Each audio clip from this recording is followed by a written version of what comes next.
Hello friends, welcome back to our channel. അപ്പോൾ ഇന്ന് നമ്മൾ വളരെ ഈസി ആയിട്ട് ഉണ്ടാക്കാൻ പറ്റിയ ഒരു ചെമ്മീൻ ബിരിയാണിയാണ് ഉണ്ടാക്കാൻ പോകുന്നത്.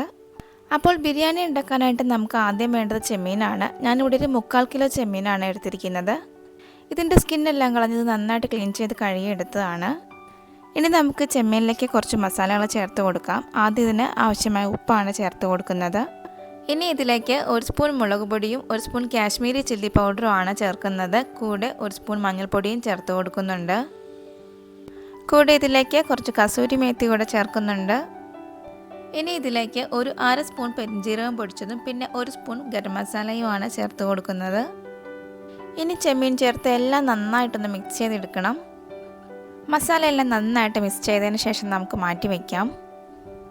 ഇനി നമുക്ക് ബിരിയാണി ഉണ്ടാക്കാനായിട്ട് തുടങ്ങാം. അതിനായിട്ട് ഫ്ലെയിം ഓൺ ചെയ്ത് അടുപ്പിലേക്ക് ഒരു പാത്രം വെച്ച് കൊടുക്കുവാണ്. പാത്രം ചൂടായി വന്നതിന് ശേഷം നമുക്കതിലേക്ക് ആവശ്യമായ നെയ്യ് ഒഴിച്ചു കൊടുക്കാം. ഇപ്പോൾ നെയ്യ് ചൂടായിട്ടുണ്ട്. ഇനി നമുക്കതിലേക്ക് ചെറുതായിട്ട് അരിഞ്ഞ സവാള ചേർത്ത് കൊടുക്കാം. സവാള ജസ്റ്റ് ഒന്ന് മിക്സ് ചെയ്തതിന് ശേഷം ഇനി ഇതിലേക്ക് നമ്മൾ 4 പച്ചമുളകാണ് ചേർത്ത് കൊടുക്കുന്നത്. അടുത്തതായിട്ട് നമ്മളിതിലേക്ക് ചേർക്കുന്നത് ഇഞ്ചിയും വെളുത്തുള്ളിയും ക്രഷ് ചെയ്തതാണ്. സവാള കളറൊക്കെ മാറി ഒന്ന് വാടി വരുമ്പോഴേക്കും നമ്മൾ അടുത്തായിട്ട് ഇതിലേക്ക് ചേർക്കാൻ പോകുന്നത് 2 തക്കാളിയാണ്. നീളത്തിൽ കട്ട് ചെയ്ത 2 തക്കാളി കൂടി ഇതിലേക്ക് ചേർത്ത് കൊടുക്കുവാണ്. തക്കാളി സവാള എല്ലാം ചേർത്ത് നന്നായിട്ടൊന്ന് വഴറ്റിയെടുക്കണം. ഇപ്പോൾ തക്കാളി സവാള എല്ലാം നന്നായിട്ടൊന്ന് വഴന്നു വന്നിട്ടുണ്ട്. ഇനി നമുക്കിതിലേക്ക് കുറച്ച് പൊടികൾ ചേർത്ത് കൊടുക്കാം. 1 സ്പൂൺ മുളക് പൊടിയും 1 സ്പൂൺ ഗരം മസാലയുമാണ് ഇതിലേക്ക് ചേർത്ത് കൊടുത്തത്. രണ്ടും ചേർത്ത് നന്നായിട്ടൊന്ന് മിക്സ് ചെയ്തെടുക്കാം. പൊടികളുടെ എല്ലാം പച്ചമണം മാറുന്നവരെ നന്നായിട്ടൊന്ന് വഴറ്റിയെടുക്കണം. ഇനി ഇതിലേക്ക് കുറച്ച് മല്ലിയിലയാണ് ചേർത്ത് കൊടുക്കുന്നത്. മല്ലിയില ചേർത്ത് നന്നായിട്ടൊന്ന് മിക്സ് ചെയ്തെടുക്കാം. എല്ലാം നന്നായിട്ട് മിക്സ് ചെയ്തതിന് ശേഷം അടുത്തായിട്ട് നമ്മൾ ഇതിലേക്ക് നേരത്തെ മസാല പുരട്ടി വെച്ചിരുന്ന ചെമ്മീനാണ് ചേർക്കാൻ പോകുന്നത്. ചെമ്മീൻ ചേർത്ത് എല്ലാം നന്നായിട്ടൊന്ന് മിക്സ് ചെയ്യണം. ഇപ്പോൾ നന്നായിട്ടെല്ലാം മിക്സ് ചെയ്തിട്ടുണ്ട്. ഇനി നമുക്ക് ഒരു 15 മിനിറ്റ് അടച്ച് വെച്ച് വേവിച്ചെടുക്കാം. ഒരു ലോ ടു മീഡിയം ഫ്ലെയിമിലിട്ട് നമുക്ക് വേവിച്ചെടുക്കാം. ഇടയ്ക്ക് നമ്മളൊന്ന് തുറന്നു നോക്കി ഇളക്കി കൊടുക്കണം. ഇനി നമ്മളിതിലേക്ക് കുറച്ച് തൈരാണ് ചേർത്ത് കൊടുക്കുന്നത്. തൈര് ചേർത്ത് നന്നായിട്ടൊന്ന് മിക്സ് ചെയ്തെടുക്കാം. ഇപ്പോൾ ഒരു 15 മിനിറ്റ് കഴിഞ്ഞിട്ടുണ്ട്. ചെമ്മീൻ്റെ മസാലയെല്ലാം നന്നായിട്ട് മിക്സായി ചെമ്മീൻ നന്നായിട്ട് വെന്ത് വന്നിട്ടുണ്ട്. അപ്പോൾ നമ്മുടെ ചെമ്മീൻ മസാല റെഡി ആയിട്ടുണ്ട്. ഇനി നമുക്ക് ചോറുണ്ടാക്കാൻ തുടങ്ങാം. അതിനായിട്ട് ഞാനൊരു പാത്രം അടുപ്പത്ത് വെച്ചിട്ടുണ്ട്.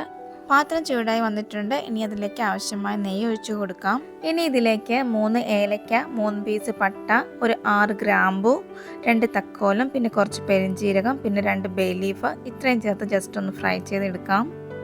എല്ലാം ഒന്ന് ഫ്രൈ ചെയ്തതിന് ശേഷം നമ്മൾ ഇനി ഇതിലേക്ക് അരിയാണ് ചേർത്ത് കൊടുക്കുന്നത്.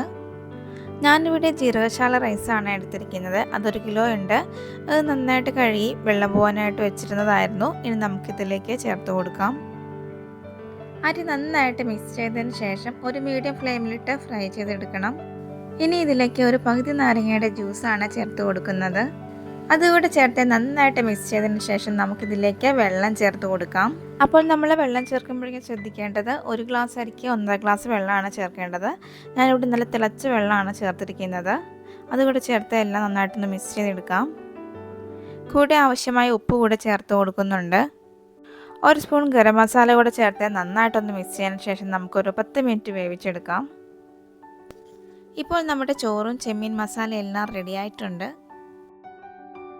ഇനി നമുക്ക് ചോറ് മസാലയിലേക്ക് കുറേശ്ശെയായിട്ട് ഇട്ട് കൊടുക്കാം.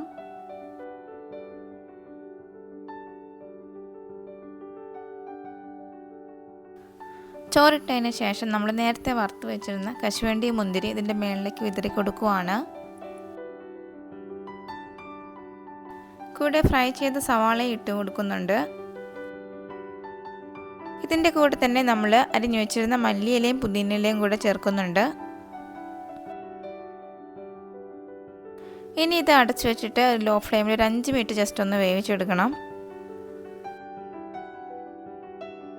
ഇപ്പോൾ ഒരു 10 മിനിറ്റ് കഴിഞ്ഞിട്ടുണ്ട്. നമ്മുടെ ചെമ്മീൻ ബിരിയാണി റെഡി ആയിട്ടുണ്ട്. നല്ലൊരു അടിപൊളി മണമാണ് വരുന്നത്. അപ്പോൾ നമ്മൾ ഉണ്ടാക്കിയതിന് ശേഷം ഒരു 2 മണിക്കൂറൊക്കെ കഴിഞ്ഞ് സെർവ് ചെയ്യുകയാണെങ്കിൽ മസാലയെല്ലാം പിടിച്ച് നല്ലൊരു അടിപൊളി ടേസ്റ്റ് ആയിരിക്കും. അപ്പോൾ ഇന്നത്തെ റെസിപ്പി എല്ലാ കൂട്ടുകാർക്കും ഇഷ്ടമായെന്ന് പ്രതീക്ഷിക്കുന്നു.